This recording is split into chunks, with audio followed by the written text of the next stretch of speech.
Daniel Leusman, bonjour. Bonjour. La rentrée est partie en 4e vitesse, sauf sur le périphérique parisien.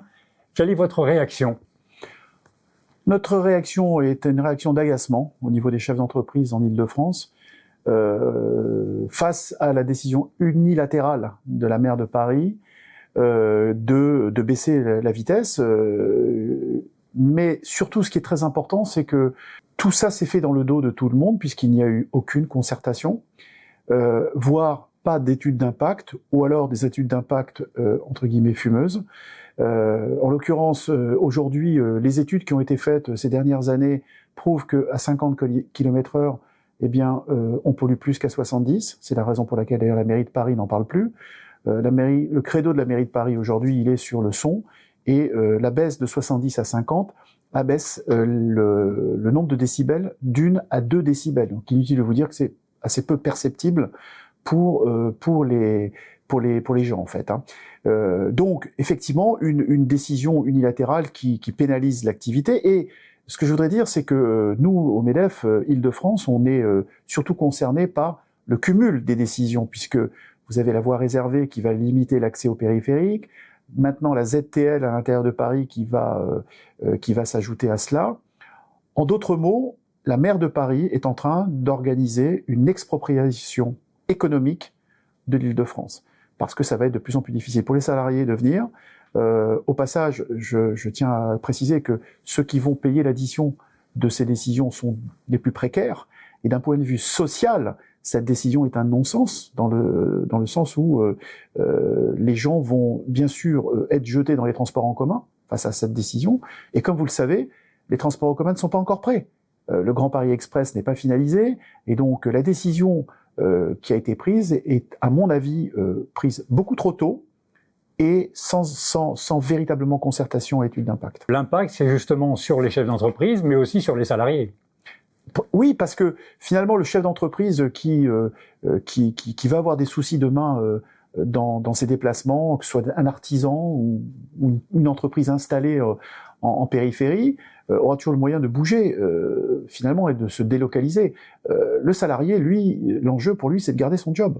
Et puis, il a deux enjeux, c'est un, de garder son job, et deux, de ne pas souffrir. La région Île-de-France a récemment fait paraître une analyse sur le fait que le fait de passer de 70 à 50 km/h allait augmenter le temps de trajet des Franciliens de l'ordre de 12 minutes par jour. Donc faites le calcul, 12 minutes fois le nombre de semaines, fois le... Donc en fait, on va apporter de la contrainte aux salariés dans leur quotidien supplémentaire, alors que c'est déjà aujourd'hui, on a déjà atteint des niveaux de stress dans les transports qui est très important. On va encore ajouter du stress au stress, et ça, c'est difficilement acceptable. Nous sommes maintenant à quelques semaines après la fin des Jeux paralympiques. On a un petit peu plus de recul. Est-ce que vous avez un premier bilan à tirer de ces Jeux, à la fois Jeux olympiques et paralympiques? Alors, le bilan, pour le moment, n'est pas arrêté, que ce soit par la région, la préfecture ou le monde économique. Ce que l'on sait, c'est que d'abord les Jeux se sont bien passés, c'est plutôt une bonne nouvelle. Le secteur de la restauration a un peu souffert, et c'est la raison pour laquelle nous, au MEDEF, on s'est beaucoup investi sur cette commission d'indemnisation afin que les restaurateurs soient indemnisés. Mais en dehors de cela, oui, l'activité a été bonne, et surtout on le voit sur le mois de septembre. Le mois de septembre a été, d'un point de vue touristique, un mois assez fort. On voit qu'il y a des retombées. Et puis, les analyses qui sont faites par la région Île-de-France tentent à prouver qu'en 2025, on attend une recrudescence du tourisme très très importante. La très bonne nouvelle de cet été, c'est que les gens qui ne venaient plus depuis de nombreuses années, comme les Américains, les Chinois, les Japonais, seront de retour en 2025, ce qui va apporter à la fois des visiteurs et des devises.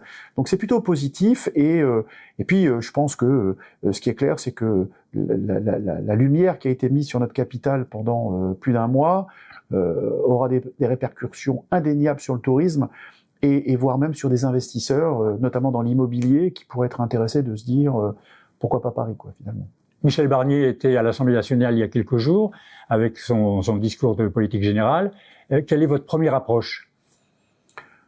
Prudente, parce que ce discours de politique générale adressait les grandes lignes, sans rentrer dans le détail, donc Au niveau du MEDEF, et comme tous les chefs d'entreprise, on est des gens assez factuels et donc on aime les données précises. Donc pour le moment, on n'en a pas vraiment. Ça commence à arriver au fil de l'eau.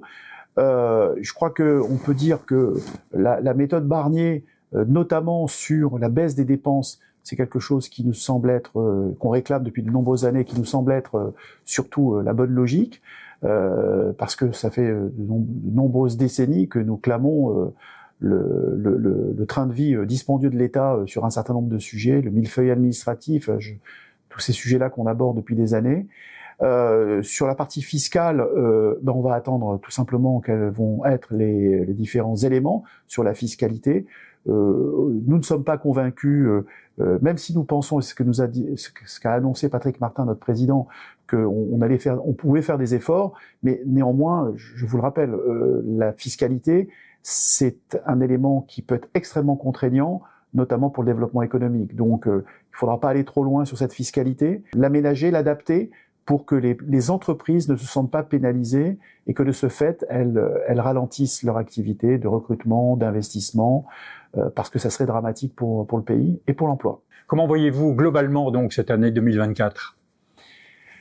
Bien, 2024, comme je le dis, le premier semestre s'est plutôt pas trop mal passé. On a très peu de secteurs d'activité qui sont en souffrance, mis à part le bâtiment qui est rentré en crise il y a déjà maintenant près de 2 ans et sur lesquels on n'a pas de garantie de l'État sur le renouveau, j'ai envie de dire. Mis à part ça, beaucoup de secteurs d'activité se sont bien portés sur ce début d'année. On a été porté par les JO sur le 3e trimestre. Donc, on peut considérer, vous avez entendu les chiffres comme moi du Premier ministre, on annonce une croissance d'un peu plus de 1% sur 2024. C'est pas faramineux, mais dans un contexte international où la croissance n'est pas vraiment au rendez-vous, c'est pas forcément un mauvais résultat. Les inquiétudes sont beaucoup plus pour les chefs d'entreprise portées sur 2025 que sur 2024.